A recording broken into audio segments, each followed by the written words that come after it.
Então, pessoal, mais uma questão que vai envolver a passagem do discurso direto para o indireto.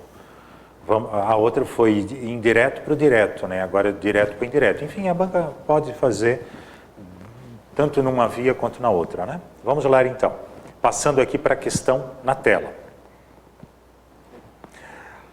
Sócrates perguntou, dois pontos, travessão, e aquele que o Sócrates perguntou. Essa frase fica corretamente transposta para o discurso indireto em. Agora ele quer, está aqui direto, ele quer o indireto, né? Então isso aqui a gente já corta que isso aqui também está direto, né? Então ele quer o indireto.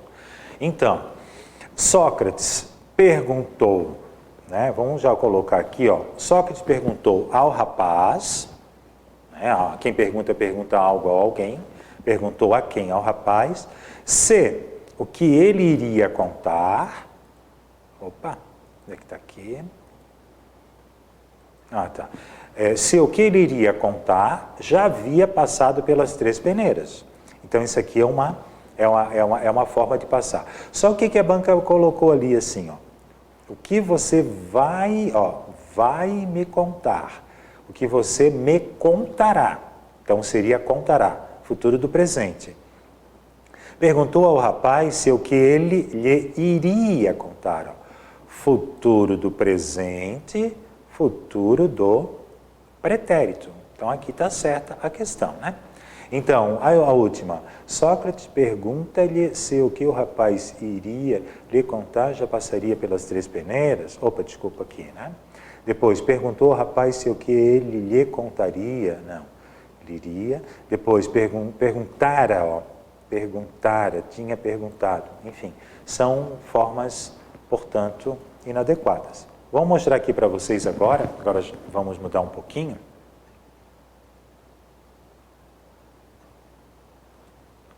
Vamos passar para o lado de cá. Opa. Então, agora a gente termina o discurso direto e indireto. Vamos abrir essa sequência de questões com voz ativa e voz passiva. Também questão certeira nas provas da FCC. Percebam que na passagem da voz ativa, a voz ativa é quando o sujeito executa a ação expressa pelo verbo. Então, por exemplo, a abelha picou Ana. A abelha, o que ela fez? Ela picou quem? Ana.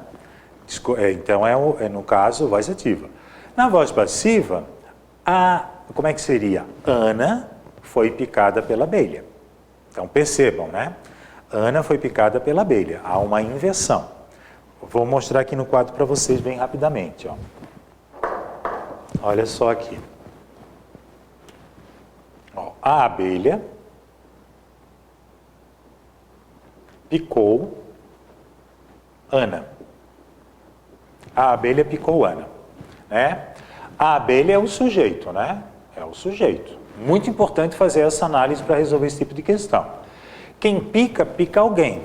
Verbo transitivo direto. VTD, Ana vai ser o quê? OD.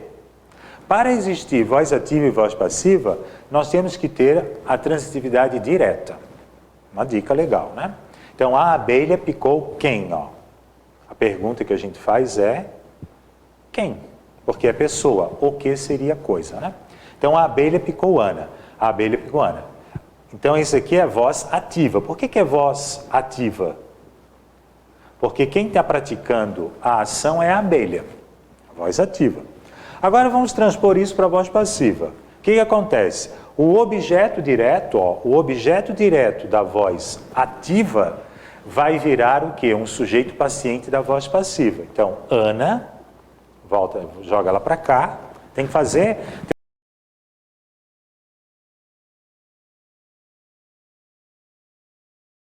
Alô, alô?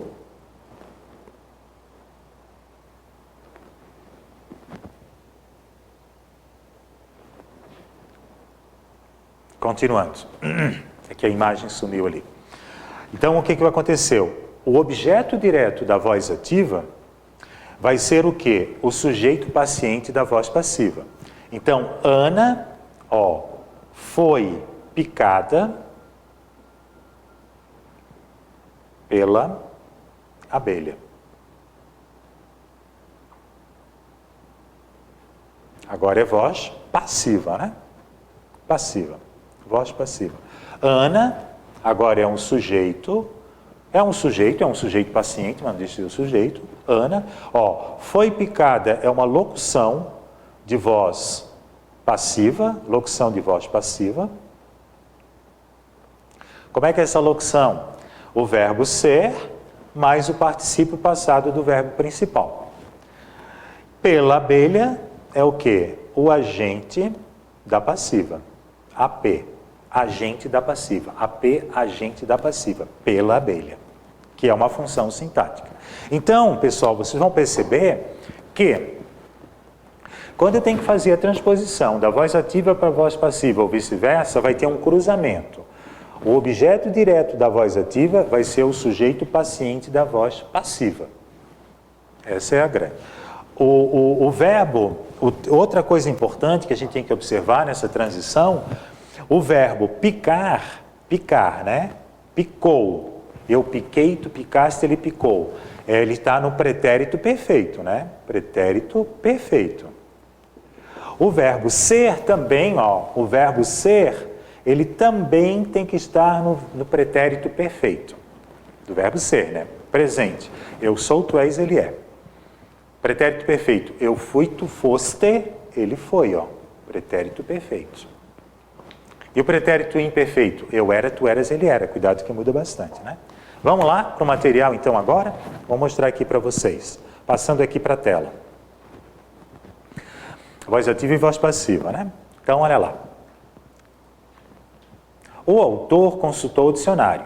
Quem consulta, consulta algo. Consultou o quê? O dicionário, objeto direto. Aí o que que é? Isso aqui é a voz ativa. O dicionário, que era objeto direto na voz ativa, vai ser o quê? Sujeito paciente na voz passiva.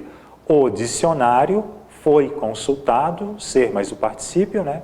Pelo autor, agente da passiva. Ser, né? Ser, ele foi também, porque consultou está no pretérito perfeito, né? Então, o verbo ser tem que estar no pretérito perfeito também. O que a banca faz, geralmente? O que ela faz? Olha só, já vou dar uma dica aqui para vocês, né? Vou mostrar aqui.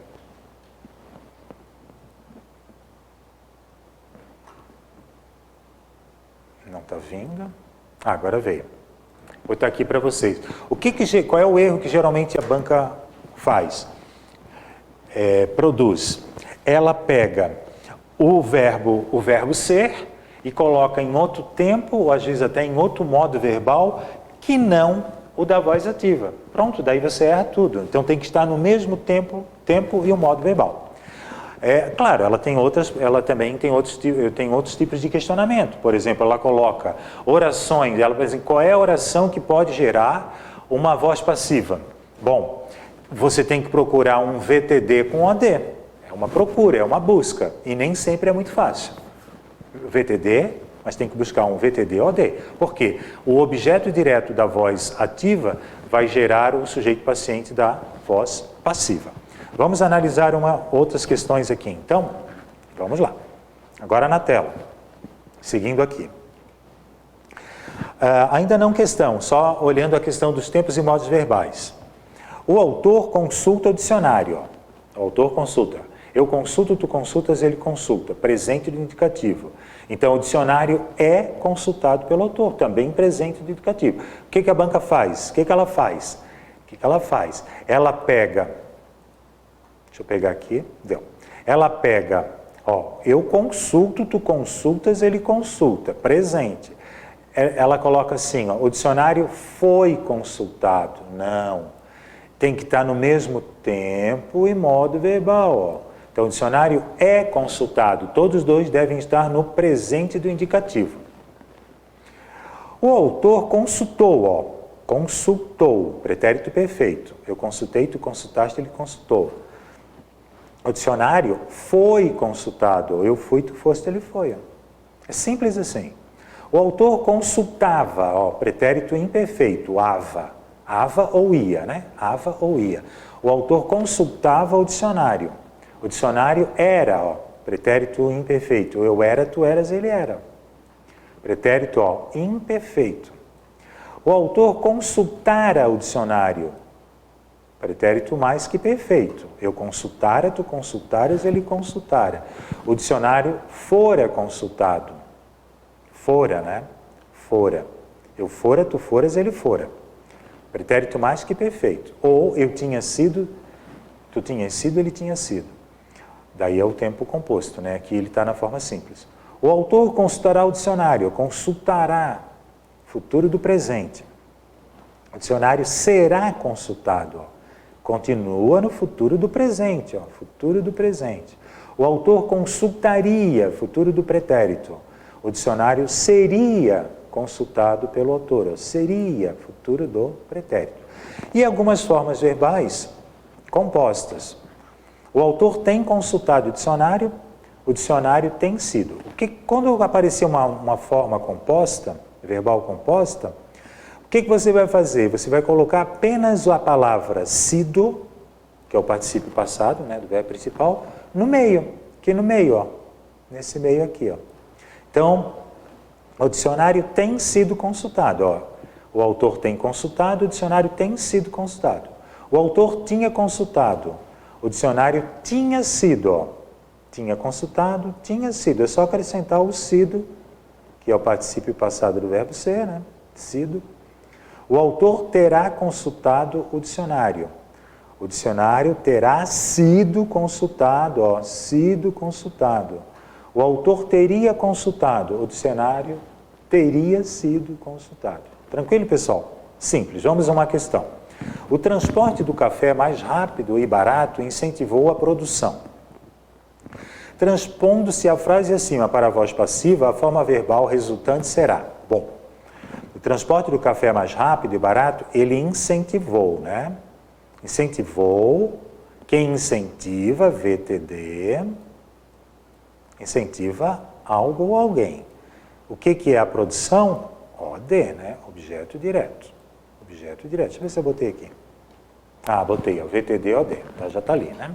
Então, vou até tirar aqui para não atrapalhar. O transporte do café mais rápido e barato incentivou a produção. Então, o que é um objeto direto da voz ativa? Na voz passiva vai ser a produção, ó, incentivou. Pretérito perfeito, né? Então, qual que vai ser a resposta? Havia incentivado? Incentiva-se? É incentivado? Foi incentivado ou foi incentivada? Ó, o transporte do café incentivou. Incentivou, voz passiva, né? Aqui é a voz ativa, desculpa, aqui é a voz ativa. Agora, como é que fica na voz passiva? A produção foi incentivada pelo transporte do café. Aqui saiu o contrário, tá? Aqui é a voz ativa, que saiu o contrário, né? Aqui, ó, aqui é ativa, né? Ativa. E aqui no segundo caso é a passiva, né? É a voz passiva, só arruma ali. Então, o transporte do café incentivou, voz ativa, a produção foi incentivada, voz passiva, né? Então, foi incentivada, né? A produção foi incentivada. Exatamente. E olha só como é que a banca jogou aqui, ó. Foi incentivado, botou no masculino, ó. Só para confundir, né? Então você tem que fazer toda a transposição, né, para que não haja erro. Seguindo, mais uma. Os produtos alimentícios são sistematicamente adulterados por comerciantes inescrupulosos. Eles são adulterados. Já está na voz passiva, ó, o verbo ser, né? Particípio passado e o por, o agente passiva, né? Ao se transpor a frase acima para a voz ativa, agora que é a voz ativa, a forma verbal resultante será. Então, vamos lá. Colocando aqui, né? Ó, já botei, ó. Os produtos são adulterados por comerciantes. O que a banca fez? Ela botou um advérbio, ó. Sistematicamente, as palavras que terminam com sufixo mente geralmente são advérbios, né? Facilmente, integralmente. Então, isso aqui você tira para não atrapalhar, né? Para não atrapalhar. Os produtos são adulterados por comerciantes, né? São adulterados. Então, os comerciantes vão virar o quê? Sujeito. Então, como é que ficaria? Aqui está na voz passiva. Agora eu vou botar o sujeito paciente, né? Agora eu vou botar na voz ativa. voz ativa. Os comerciantes adulteram os produtos. Porque se são está no presente, o adulteram vai ter que estar no presente também. Então, ó, sempre fazendo a flechinha, né?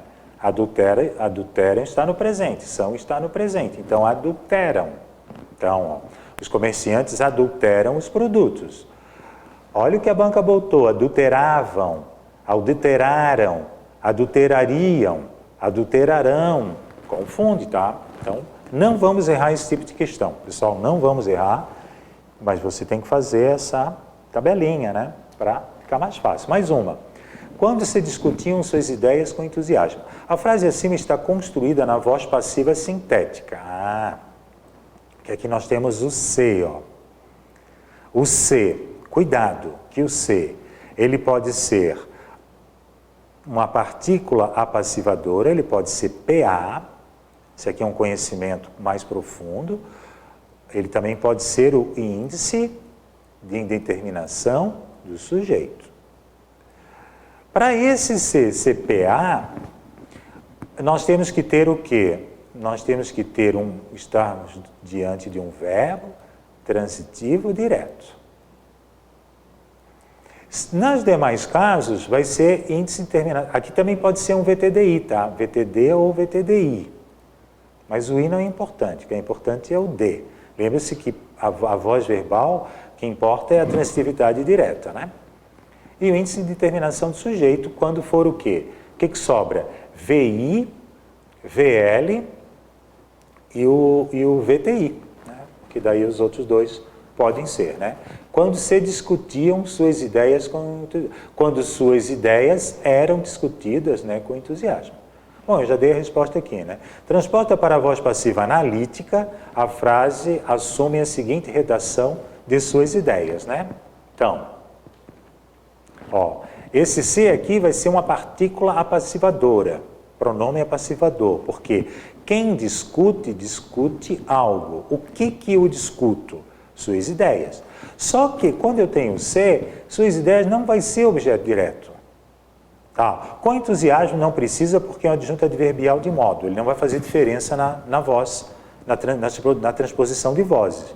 Então, quando se discutiam suas ideias, quando suas ideias eram discutidas, né? Quando suas ideias eram discutidas. E com entusiasmo continua. Deixa eu tirar aqui para não ficar confuso, né? Entenderam a transposição?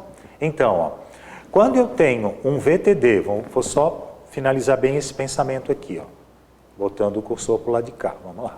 Ó, quando se discutiam, eu tenho um C, eu não sei se ele é partícula passivadora ou índice de terminação do sujeito. Eu vou para o verbo, quem discute, discute alguma coisa. O que deveria ser um objeto direto, eu discuto algo, com o C, vai ser uma partícula passivadora. Então, suas ideias, elas fazem o quê? Elas são o sujeito paciente. Então, suas ideias eram discutidas com entusiasmo. Já é uma questãozinha que envolve um pouco mais de raciocínio, né? Mas vamos seguindo. Mais um tópico que está no programa são os níveis de linguagem. Eu peguei lá no programa, é bastante simples, questões desse tipo ninguém erra. Nós temos que saber que os níveis de linguagem, eu vou passar aqui para a minha tela. O que são níveis de linguagem? São formas de produção textual. Então, a produção pode ser oral, pode ser escrita. Então, qual é o registro que eu uso diante de uma determinada situação. Então, por exemplo, assim, ó, uma comparação bem comum. Eu não vou à praia de terno e gravata, mas eu vou a uma sessão, um tribunal, por exemplo, de terno e gravata. Então, a linguagem também, eu posso ter níveis diferentes. Quando eu estou em situações que requeiram o uso de uma linguagem culta, eu não posso usar uma linguagem coloquial. Por exemplo, aqui em sala de aula, né, nas gravações, eu procuro usar um registro culto da língua. Mas se eu estou com os meus amigos, com a minha família, né, no dia a dia, e estou conversando assim informalmente, eu cometo alguns deslizes gramaticais, eu não importo tanto com a questão, né, de regência, de concordância e tudo mais, E eu uso uma língua, posso até usar gírias. Então, então os níveis de linguagem, eles dependem do quê? Do contexto, da enunciação desse dizer, né? Então, vamos olhar aqui, passar aqui para a tela. Quais são os níveis que nós temos reconhecidos, né? Então, nós temos a linguagem culta, padrão ou formal, né? A norma padrão, a norma culta, que é esta norma que vocês estão estudando para passar nesse concurso, ela segue a formalidade da gramática normativa, né? Então, quando que a gente vai ter, em que situações, em que contextos de comunicação nós vamos ter esse nível de linguagem? Em romances, em artigos jornalísticos, em ofícios, em editais, em pronunciamentos, a gente usa um nível culto, o registro culto, ou a linguagem padrão, ou a linguagem formal. Mas também eu posso ter uma linguagem coloquial, que é um registro coloquial, é um registro informal, que admite alguns deslizes gramaticais, né? Ocorre geralmente na oralidade, diálogos entre amigos e familiares. Eu também tenho um registro regional, quando eu uso palavras específicas de uma determinada região, de uma cidade, de um município, enfim, de alguma região, uma parte geográfica. Um exemplo que eles usam muito em provas, principalmente a FEPESE gosta de usar, é, por exemplo, mandioca, macaxeira e aipim. É o mesmo produto, só que em alguns lugares, a mandioca, ela é conhecida como macaxeira ou aipim. Aqui, por exemplo, em Florianópolis, a minha família usa aipim, mas quando eu viajei para o Nordeste era macaxeira, já ouvi mandioca, enfim, né? Então, é o registro regional.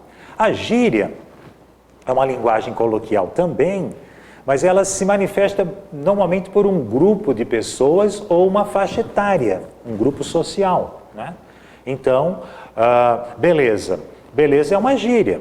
Joia. Joia é uma gíria já da década de 70. Joia agora virou joinha, né? Quer dizer que está tudo bem, está bacana, tá ligado. Bicho era uma gíria de antigamente, não se usa mais. Bicho era um amigo. Ah, bicho, né? E assim vai. E temos a linguagem vulgar, que é um registro comum das pessoas, né? Sem instrução educacional, né? E que transgride as normas gramaticais. Tipo, nós vai, a gente vai, nós fumo. Então aí nós temos o registro vulgar, né? Vulgar não significa usar palavras de baixo calão, não. O registro vulgar significa que a pessoa cometeu um deslize muito grave, né? Uma inadequação muito grave em relação às regras gramaticais. Ah, pessoal, isso aqui saiu da ordem, tá? Mas ó, eu queria mostrar aqui para vocês como que eu identifico o C, quando é partícula passivadora, ou quando ele é índice de determinação do sujeito. Isso aqui especificamente